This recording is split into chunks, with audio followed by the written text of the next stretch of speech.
अस्सलाम वालेकुम जी, जहांगीर खान आपकी खिदमत में हाजिर है। गुज़श्ता कुछ दिनों से हम देख रहे हैं कि सोशल मीडिया पर हमारी पाक फौज के खिलाफ घटिया तरीन कैंपेन्स चलाई जा रही हैं, घटिया तरीन इल्ज़ामात लगाए जा रहे हैं, घटिया तरीन मुग़ालज़ात बकी जा रही है जिनका हकीकत से दूर दूर तक कोई ताल्लुक नहीं है।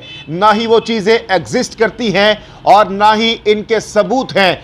ऐसे ही जिसका मन में जो चाहे आकर ट्विटर पर ट्वीट कर देता है, लिख देता है, ना कोई बात होती है, ना कोई चीज़ एग्जिस्ट करती है। ऐसे ही आकर हर एक इल्ज़ाम दर इल्ज़ाम, बहतान दर बहतान इस वक्त सोशल मीडिया पर लगा रहा है। हमारे इदारों को मैलान करने की कोशिशें जारी हैं। हमारे सिपा सालार को इस वक्त जिस तरीके से बदनाम करने की कोशिशें जारी है, जिस तरीके से उनको मैलान किया जा रहा है, जिस तरीके से उन पर बेबुनियाद घटिया तरीन इल्ज़ामात लगाए जा रहे हैं, शायद ही माजी में इसकी कोई मिसाल मिलती हो जो कि इस वक्त सोशल मीडिया पर हमारे इदारों के खिलाफ हो रहा है। मैं समझता हूं कि पाकिस्तान की तारीख में इतने घटिया तरीन कैंपेन्स और घटिया तरीन इल्ज़ामात हमारे इदारों पर नहीं लगाए गए। इसकी जितनी भी मजम्मत की जाए वो कम है। और सवाल इस वक्त ये पैदा होता है कि इससे नुकसान किसका हो रहा है। मेरे ख्याल में इससे हमारी पाक फौज का नुकसान नहीं हो रहा, क्योंकि हमारी 22 करोड़ अवाम हमारी पाक फौज से मोहब्बत करती है, प्यार करती है। पाकिस्तान के हर दूसरे घर में पाक फौज का सिपाही मौजूद है।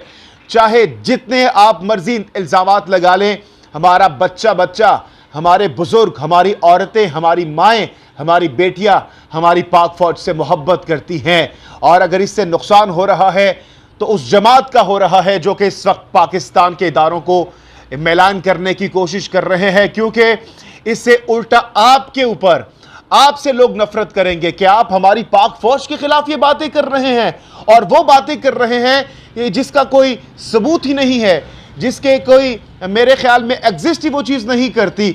और इस वक्त हमारा दुश्मन भारत इस वक्त शादियाने बजा रहा है, वो मजाक उड़ा रहा है हमारी अवाम का। हमारे जो इस वक्त ट्विटर स्पेसेस और ट्विटर कैंपेन जो लोग चला रहे हैं हमारी पाक फौज के खिलाफ, इन पर हंस रहे हैं, इन पर मीम्स बनाई जा रही हैं, इन पर इनका मजाक उड़ाया जा रहा है कि इस तरीके से कोई अपनी पाक फौज को मैलान करता है। इस तरीके से हमारी पाक फौज को आप जिस तरीके से इल्ज़ामात लगा रहे हैं, कोई सबूत लेकर आएँ। आपके पास कोई सबूत है, आप लेकर आएँ, अदालत के अंदर जाए, बजाय इसके कि आप सबूत दें आप घटिया तरीन इल्ज़ामात लगा रहे हैं।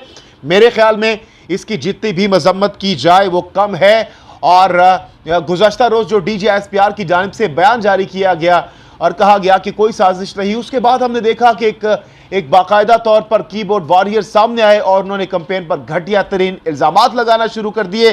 जिसके बाद अब से कुछ देर पहले हमने देखा कि DGISPR की जानिब से एक और बयान जारी किया गया है, जिसके मुताबिक मैं आपको बताता चलूँ कि पाक फौज के शोबा ताल्लुकात आमा के director general major general Babar Iftikhar ने कहा है कि मैंने किसी किस्म का सियासी बयान नहीं दिया। DGISPR का कहना है कि नेशनल सिक्योरिटी कमेटी के इजलास में तमाम सर्विसेज चीफ्स ने अपना मौक़िफ़ वाज़े तौर पर बता दिया था। किसी सर्विस चीफ ने यह नहीं कहा कि साजिश हुई है। DGISPR के मुताबिक नेशनल सिक्योरिटी मीटिंग का एजेंडा पहले से तयशुदा होता है। कौमी सलामती कमेटी इजलास से मुतालिक गुज़श्ता रोज़ भी तफसीली बात की थी। मेजर जनरल बाबर इफ्तिखार ने मजीद कहा कि खत के मामले पर हुकूमत जुडिशल कमीशन या और कोई फॉरम बनाए तो इदारे ताउन करेंगे। तो इससे और आपको क्या चाहिए? DGISPR साहब कह रहे हैं कि हम ताउन करेंगे अगर कोई जुडिशल कमीशन बनाया जाता है। अच्छा जी, आज हमने देखा कि असद उमर साहब की जानिब से क्या कहा गया, मैं वो भी आपके सामने रखता हूं। सियासतदानों को सियासी मामलात आपस में डील करने देना चाहिए। बार बार सियासी मामलात की तशरीह DGISPR करना जरूरी ना समझे तो वो फौज और मुल्क के लिए अच्छा होगा। यानी ये बयान दिया गया, जिसके बाद DGISPR साहब ने उनको ये वजाहत देनी पड़ी, क्योंकि जिस तरीके से उन पर इल्ज़ामात लगाए जा रहे हैं, उन पर यह इल्ज़ाम लगाया जा रहा है कि वो सियासत में मुदाखलत कर रहे हैं और तरह तरह की। आप इस वक्त सोशल मीडिया पर जाए, शर्म आती है कि बहुत ज़्यादा अफसोस होता है जब हम ये चीज़ें देखते हैं कि बहैसियत पाकिस्तानी जिस तरीके से बेबुनियाद इल्ज़ामात लगाए जाते हैं। अच्छा जी, एक और मैं आपके सामने एक ट्वीट रखता हूँ।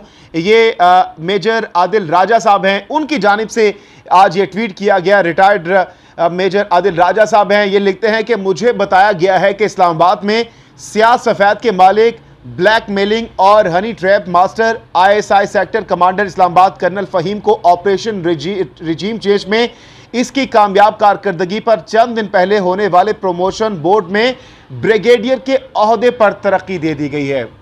तो व्यूअर्स देखें ना, यहां पर आपको अफसोस होता होगा कि एक रिटायर्ड मेजर की जानिब से इस तरह का ट्वीट किया जाता है। इस बात का तो पूरी दुनिया को इल्म है कि हमारी पाक फौज के अंदर चाहे एक सिपाही की अगर तैनाती हो या प्रमोशन हो या फिर बड़े लेवल पर किसी मेजर या ब्रिगेडियर की तैनाती हो तो उसमें मुकम्मल तौर पर मेरिट को देखा जाता है।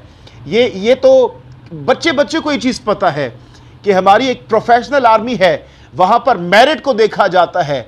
वहाँ पर ना सिफारिश चलती है ना फिर ये देखा जाता है कि ये फलां का बेटा है या बेटी है। वहाँ पर तो मेरिट देखा जाता है, मेरिट के ऊपर तकर्री होती है, मेरिट के ऊपर प्रमोशन होती है। तो इस तरीके से बयानात मेरे ख्याल में इससे आम पाकिस्तानियों के दिल दुखते हैं। आम पाकिस्तानी जो पाक फौज के से प्यार करते हैं, पाक फौज के लिए जान मान आल सब कुछ हमारी पाक फौज पर कुर्बान करने के लिए तैयार होते हैं, तो फिर उनको दर्द होता है, दुख होता है जब इस तरीके से बेबुनियाद इल्ज़ामात लगाए जाते हैं।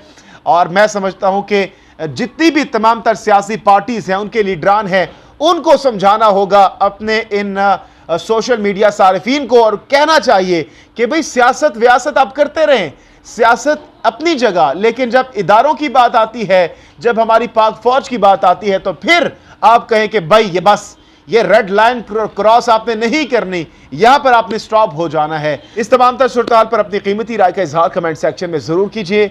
जहांगीर खान को दीजिए इजाजत। अल्लाह हाफिज़।